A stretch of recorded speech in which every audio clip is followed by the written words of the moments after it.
కూటమి ప్రభుత్వం అధికారంలోకి వచ్చాక సంవత్సర కాలం అవుతున్నా ప్రజలకు ఇచ్చిన హామీలని నెరవేర్చకుండా ఈరోజు రెడ్ బుక్ రాజ్యాంగం అంటూ కక్ష సాధింపు చర్యలకు మాత్రమే వాళ్ళు ఏ విధంగా కన్ఫైన్ అవటమే కాకుండా ఈ రాష్ట్రాన్ని దాచుకుంటూ ఇంకా ఈ రాష్ట్రాన్ని అప్పుల్లో ముంచేస్తుంటే ఈ రాష్ట్రాన్ని కాపాడుకోవాలి, ఈ రాష్ట్ర ప్రజలకి అండగా ఉండాల్సిన బాధ్యత ప్రజా పార్టీ అయిన వైఎస్ఆర్ కాంగ్రెస్ పార్టీకి ఉంది. కాబట్టి ప్రజల తరఫున ఈరోజు ఏదైతే ఈ కూటమి ప్రభుత్వం ప్రజలకి వెన్నుపోటు పొడిచి సంవత్సరం అవుతుందో ఈ జూన్ 4ని వెన్నుపోటు దినంగా మా నాయకుడు జగన్మోహన్ రెడ్డి గారు అనౌన్స్ చేయడమే కాకుండా ఈరోజు రాష్ట్ర వ్యాప్తంగా ప్రజలకి అండగా ర్యాలీలు చేసి అఫీషియల్స్ కి మెమరాండం ఇచ్చి అది ప్రభుత్వానికి అందజేసి వాళ్ళు ఇచ్చిన హామీలని వాళ్ళ మేనిఫెస్టోని నెరవేర్చమని డిమాండ్ చేస్తున్నాం. అవి నెరవేర్చకపోతే వదిలే ప్రసక్తి లేదు అని కూడా ఈ సందర్భంగా హెచ్చరిస్తున్నాం. మీరు చూస్తే ఎన్నికల ముందు కూటమి ప్రభుత్వం అంతా ఎలా ప్రచారం చేసుకుందో మనం చూసాం. ముఖ్యంగా తెలుగుదేశం పార్టీ వాళ్ళైతే వచ్చేది బాబే ఇచ్చేది బాబే. ఏమొచ్చిందయ్యా? మీకైతే పదవులు వచ్చాయి, బాబేవో వచ్చి ముఖ్యమంత్రిగా కూర్చున్నాడు. కానీ ఈ రాష్ట్ర ప్రజలకు ఏమిచ్చాడు అంటే చేతికి చిప్పిచ్చాడు, మరేమి ఇవ్వలేదనేది రాష్ట్ర ప్రజలు గుర్తించారు. 143 హామీలు ఇచ్చాడు. 143 హామీల్లో విజన్ ఉంది, విస్తరాకులు కట్టుంది, అనుభవం ఉందని చెప్పుకునే చంద్రబాబు నాయుడు మొదటి 6 అయినా చేశాడా అని నేను అడుగుతున్నాను. ఈరోజు చూస్తే చంద్రబాబు నాయుడు ఏరు దాటక ముందు ఏటి మల్లన్న, ఏరు దాటాక బోడి మల్లన్న చందంగా పరిపాలించిన విధానం మనకు తెలుసు. కానీ ఈ రాష్ట్ర ప్రజలు ఎలా నమ్మి మోసపోయారు, అలాగే ఈవీఎంలతో వీళ్ళు ఎలా మ్యానిపులేట్ చేసి ఈరోజు 60,000 90,000 అంటూ అసలు ప్రజలు ఓట్లేని నాయకులంతా గాల్లో గెలిచిపోయిన గాలిగాళ్లే ఎక్కువగా ఉన్నారు ఈ రాష్ట్రంలో.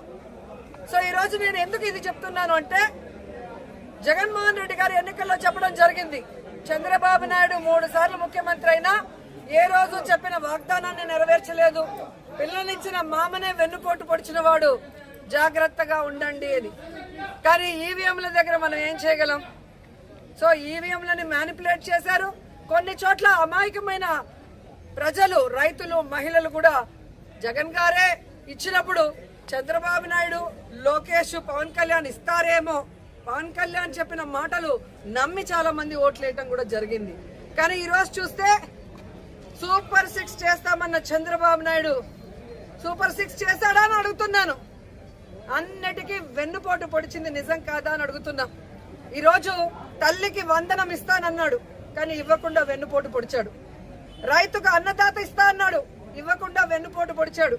జాబ్ క్యాలెండర్ ఇస్తా అన్నాడు, ఇవ్వకుండా వెన్నుపోటు పొడిచాడు. ఉద్యోగం ఇస్తా ఇవ్వని వాళ్ళకి నిరుద్యోగ భృతి ఇస్తా అన్నాడు, ఇవ్వకుండా వెన్నుపోటు పొడిచారు. అలాగే అధికారులకి ఐఆర్ ఇస్తాను, డిఏ ఇస్తాను అని చెప్పాడు, కానీ ఈరోజు ఇవ్వకుండా ఎలా వెన్నుపోటు పొడిచారో మనం చూసాం. మహిళలకైతే ఉచిత బస్సు ఇస్తాను, పొద్దు నుంచి సాయంత్రం వరకు ఫ్రీగా తిరుక్కోవచ్చు అని చెప్పారు, కానీ ఇవ్వకుండా ఎలా వెన్నుపోటు పొడిచారో మీరందరూ కూడా కళ్ళారా చూశారు.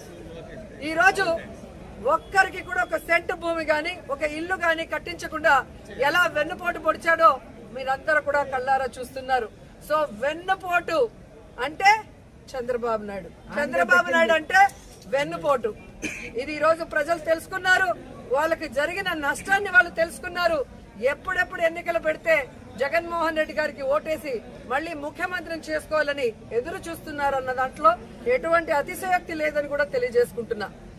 మొదటిసారి ముఖ్యమంత్రి అయిన జగన్మోహన్ రెడ్డి గారు తాను ముఖ్యమంత్రి అయిన రోజుకి చంద్రబాబు నాయుడు ఖజా ఖాళీ చేసి ఖజానాలో 100 కోట్లు మాత్రమే పెట్టినా ఆయన పెట్టిన అప్పులన్నీ తీర్చి జగన్మోహన్ రెడ్డి గారు ఇచ్చిన ప్రతి వాగ్దానాన్ని నెరవేరుస్తూ వెల్ఫేర్ డెవలప్మెంట్ 2 కళ్ళగా ముందుకు వెళ్లాడు. జగనన్న దిగిపోయే రోజుకి 7,000 కోట్ల రూపాయలని ఖజానాలో పెడితే సిగ్గులేని కూటమి ప్రభుత్వ నాయకులు ఈ రోజు ఖజానా ఖాళీగా ఉంది, ఖజానాలో ఏమీ లేదు, ఏం చేయాలో అర్థం కాలేదు అని చెప్పి ఏ విధంగా మొసలి కన్నీళ్లు కారుస్తున్నారో మీ అందరూ చూస్తున్నారు. మరి మొదటిసారి ముఖ్యమంత్రి అయిన వ్యక్తి, వయసులో చిన్నవాడైన జగన్మోహన్ రెడ్డి గారు సంపద సృష్టించి ప్రజలకు ఇచ్చిన మేనిఫెస్టోని ఎలా నెరవేర్చాడు, ఈ రాష్ట్రాన్ని అభివృద్ధి వైపుకి ఎలా నడిపించాడు, మెడికల్ కాలేజీలు ఎలా కట్టాడు, పిహెచ్సిల్ని ఎలా కట్టించాడు, స్కూల్స్ని ఎలా రెనోవేట్ చేశాడు, ఈ రోజు టెంపుల్స్ ఎలా కట్టించాడు, రోడ్లు ఎలా వేశాడు, చెప్పుకుంటూ పోతే హార్బర్లు ఎలా కట్టారు. ఈడేమో అనుభవం ఉందంటాడు. సంవత్సరం అవుతుంది, ఒక్క సెంటు భూమి ఒకరికి ఇచ్చారా, ఒక ఇల్లు కట్టించారా? జగన్మోహన్ రెడ్డి గారు దిగిపోయే రోజుకి ఫినిషింగ్ లో ఉన్న మెడికల్ కాలేజీలు ఇంతవరకు పూర్తి చేయట్లేదు. వాటిని అమ్మేసి జగన్ గారి పేరు ఎవరు గుర్తు పెట్టుకోకూడదన్న ప్రయత్నం చేస్తున్నారు. హార్బర్లని అమ్మేయాలని చూస్తున్నారు ప్రైవేట్ వాళ్ళకి. స్కూళ్ళు అన్ని కూడా నిర్వీర్యం చేస్తున్నారు. ఇప్పటికే సిబిఎస్ఈ తీసేశారు, ఐపీది కట్ చేసేశారు, ట్యాబ్స్ కట్ చేసేశారు, రెనోవేషన్ లో ఫైనల్ స్టేజ్ లో ఉన్న వాటిని ఆపేశారు. అలాగే పిహెచ్సిలు, హాస్పిటల్లు ఏవైతే బ్యాలెన్స్ ఉన్నాయో వాటన్నిటిని ఆపేయడం మనం కళ్ళారా చూస్తున్నాం. ఇంతవరకు ఒక గుడి కట్టించారా, ఒక బడి కట్టించారా, ఒక రోడ్డు వేశారా, ఒక ఇల్లు కట్టించారా అంటే ఏమీ కూడా లేదు. వీళ్ళు సూపర్ 6ని గాలికి వదిలేసి సూపర్ స్కామ్లు చేసుకుంటూ ముందుకెళ్తున్నారు. ఈరోజు ఈ రాష్ట్రంలో చూస్తే బెల్ట్ షాపులు, పర్మిట్ రూములు ఇప్పటి ముప్పటిగా ఇచ్చి మద్యంతో ఎలా దోచుకుంటున్నారు. ఖజానా బొక్కబట్టారు. ఈరోజు కూటమి ప్రభుత్వ జోబీలు మాత్రం ఫిల్ అవుతున్నాయి మద్యంతో. అలాగే ఇసుక మాఫియా, ఉర్సా భూముల mafia, ganja mafia, drugs mafia, ఈ విధంగా ఇష్టానికి తయారయ్యారు. పోలీసులు ఎలా తయారయ్యారంటే రెడ్ బుక్ రాజ్యాంగానికి కాపలా కాస్తున్నారు. ఖజానా బొక్కబట్టారు. ఈరోజు కూటమి ప్రభుత్వ జోబీలు మాత్రం ఫిల్ అవుతున్నాయి మద్యంతో.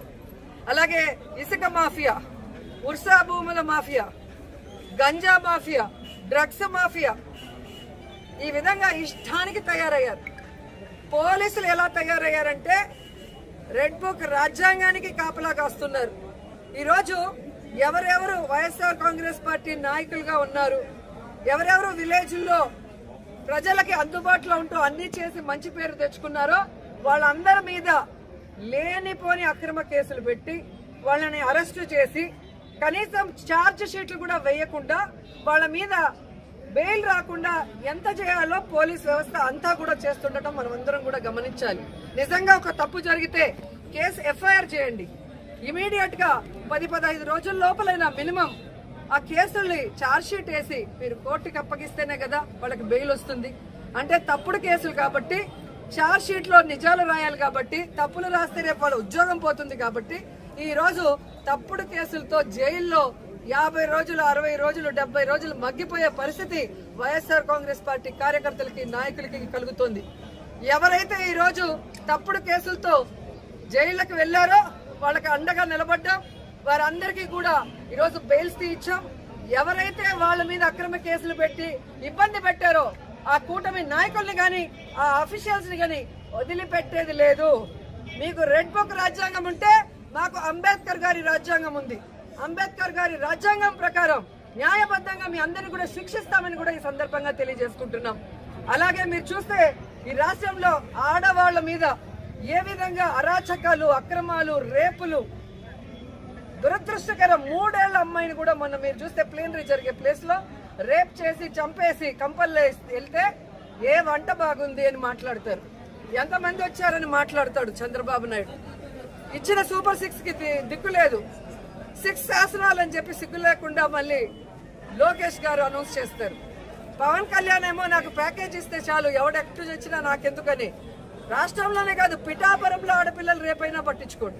పిఠాపురంలో ఎస్సీల్ని గ్రామ బహిష్కరణ చేస్తే పట్టించుకోడు.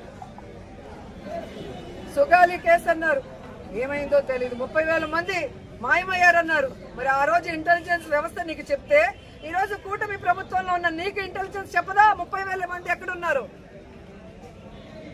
చంద్రబాబు నాయుడు ఎదురుగా నించొని ప్రజలకి వెన్నుపోటు పొడిచిన కట్టప్ అయితే సైడ్ నుంచి పొడిచిన కన్నింగ్ కట్టపులు పవన్ కళ్యాణ్ అండ్ లోకేష్ అని కూడా ఈ సందర్భంగా తెలియజేసుకుంటున్నాను. సో ముగ్గురికి నేను చెప్తున్నా, మీరు ప్రజలకు వెన్నుపోటు పొడిస్తే సైలెంట్ గా వెళ్లే పరిస్థితి లేదు. ప్రజలకి అంటగా జగనన్న ఉన్నాడు. జగనన్న వెనక మేమందరం ఉన్నాం. జగనన్న సైనికులుగా మీ ప్రభుత్వం మెడలు వంచుతాం. ప్రజలకు మీరు ఇచ్చిన హామీలు నెరవేర్చేంత వరకు ముఖ్యంగా రైతు బాగుంటే రాష్ట్రం బాగుంటుందని నమ్మిన వ్యక్తులు వైఎస్ఆర్ గారు, జగన్మోహన్ రెడ్డి గారు. రైతు బాంధవులుగా వాళ్ళకి కావాల్సినవన్నీ చేశారు. రైతుకు గిట్టుబాటు ధర ఇచ్చారు. రైతుకు పెట్టుబడి రైతు భరోసా ద్వారా రబీకి కానీ ఖరీఫ్కి కానీ అందించడం మనం చూసాం. అలాగే వాళ్ళ గ్రామాల్లోని వాళ్ళకి నాణ్యమైన విత్తనాలు కానీ ఎరువులు కానీ వ్యవసాయానికి సంబంధించిన పనిముట్లనన్నీ కూడా రైతు భరోసా కేంద్రం ద్వారా ఇవ్వటం జరిగింది. 5 ఏళ్లలో ఏ రోజు రైతు రోడ్డెక్కలేదు. మాకు అన్యాయం జరిగిందనో మాకు గిట్టుబాటు ధర రాలేదని రోడ్డెక్కల. కానీ తెలుగుదేశం పార్టీ అధికారంలోకి వచ్చిన తర్వాత మిర్చి రైతులు రోడ్డెక్కారు, మామిడికాయ రైతులు రోడ్డెక్కారు, పసుపు రైతులు రోడ్డెక్కారు. ఎందుకంటే ఎక్కడా కూడా దేనికి గిట్టుబాటు లేదు. ఈరోజు రైతులైతే కన్న నీళ్ళు కాదు రక్తపు నీళ్ళు వస్తున్నాయి కళ్ళల్లో నుంచి. ముఖ్యంగా చిత్తూరు జిల్లాలో మామిడికాయలు ఎక్కువ. మామిడికాయకి రేట్ లేక కనీసము 5 రూపాయలు అంటే కోసే కూలి కూడా రాకుండా ఈరోజు వాళ్ళు ఇబ్బంది పడే పరిస్థితి వస్తే పట్టించుకునే నాదుడే లేదు. ఈరోజు పసుపుకి కానీ మిర్చికి కానీ వరికి కానీ దేనికి కూడా ఇవ్వలేదు. రైతు భరోసా అంటే అన్నదాత సుఖీభవ ఇవ్వలేదు. రైతు భరోసా కేంద్రాలు నిర్వీర్యం చేశారు. భరోసా కేంద్రానికి ఉన్న వైఎస్ఆర్ గారి బొమ్మని జగనన్న బొమ్మని తీసేస్తారు. వైఎస్ఆర్ క్లినిక్ ఉన్న వైఎస్ఆర్ గారి పేరు తీసేస్తారు. నిజంగా మీరు నిజమైన నాయకులైతే మీకు చిత్తశుద్ధి ఉంటే జగనన్న చేసిన దానికన్నా గొప్పగా పరిపాలించండి. జగనన్న చేసిన దానికన్నా గొప్పగా సంక్షేమాన్ని అందించండి. జగనన్న చేసిన దానికన్నా గొప్పగా అభివృద్ధిని అందించండి. అంతేగాని ఉన్న వాటిని నిర్వీర్యం చేస్తూ ఈరోజు కక్ష సాధింపు చర్య చేసుకోవాలంటే గొప్ప గొప్ప వాళ్లే చరిత్రలో చరిత్రహీనులుగా మిగిలిపోయి కాలగర్భంలో కలిసిపోయారు. ఆ విషయాన్ని చంద్రబాబు నాయుడు, లోకేష్, పవన్ కళ్యాణ్ తెలుసుకోవాలని కూడా ఈ సందర్భంగా తెలియజేసుకుంటున్నా. ఈరోజు మహిళలకి మీరు ఇచ్చిన ప్రతి వాగ్దానాన్ని నెరవేర్చాలి. రైతులకు ఇచ్చిన ప్రతి వాగ్దానాన్ని నెరవేర్చాలి. యువకులకు ఇచ్చిన ప్రతి వాగ్దానాన్ని నెరవేర్చాలని కూడా కోరుకుంటూ జగనన్న ఇచ్చేటివి ఆపేశారు. కనీసం మీరు చెప్పినవైనా కంటిన్యూ చేయండి అని కోరుకుంటూ ఈరోజు ఈ వెన్నుపోటు దినోత్సవంలో ప్రజలకి అండగా నిలబడిన వైఎస్ఆర్ కాంగ్రెస్ పార్టీ సైనికులందరికీ పేరు పేరున పాదాభివందనాలు తెలియజేసుకుంటూ వైఎస్ఆర్సీపీ అంటే ప్రజల పార్టీ, ప్రజల కోసం పుట్టిన పార్టీ, ప్రజల్లో నుంచి వచ్చిన పార్టీ, ప్రజలకు ఎప్పుడు కూడా అండగా ఉండాల్సిన పార్టీ అని మనం బాధ్యతగా ఉండేవాళ్ళం. కాబట్టి సంవత్సర కాలం ఈరోజు కూటమి ప్రభుత్వానికి అవకాశం ఇచ్చాం.